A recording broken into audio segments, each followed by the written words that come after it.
Ассаламу алейкум туугандар, кандайсыздар? Талас областы Манас району Покровкан тургундары. Туугандар, Покровкан центринен контейнер сатыкка чыгып атат. Мына сиздер көрүп тургандай, мурда тез тамактануу кафе болчу, бул жер ичи. Баарын жазап даярдап койгон негизи. Ким келип алып иштесе да даяр экен да. Мүмкүн көтөрүп кетсеңиздер деле болот буну.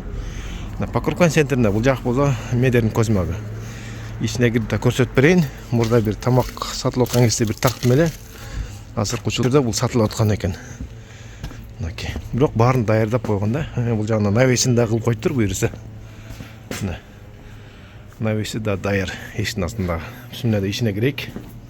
Бул негизи 40 тонналык контейнерде морской деп коет. Ошол. Бүт баарын жазап койгон, сонун кылып. Чекесин баардыгын, үстүн баары даяр. Көтөрүп кетсеңиздер эле булдун токту кошуп коесуздар. Токтун баары даярдап койгон. Мүмкүн ушул жерден иштесеңиздер деле болот. Алам десеңиздер, мына ушу турган нерсенин баардыгы калат экен ушунун өзүндөчү. Бүт даярдап койгон. Мынакей. Кондиционер бар.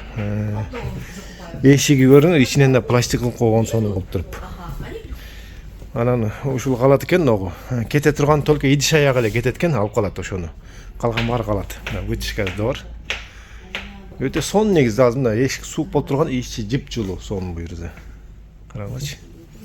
Полный бир сонун даярдап койгон. Столдордун баардыгы келип, мынакей.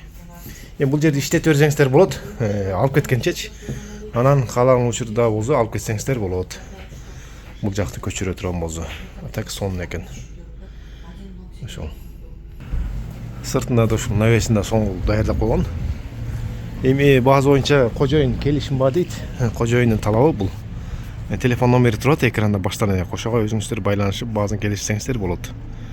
Өтө сонун туугандар, мынакей. Покровкан центринде эле турат бул контейнер.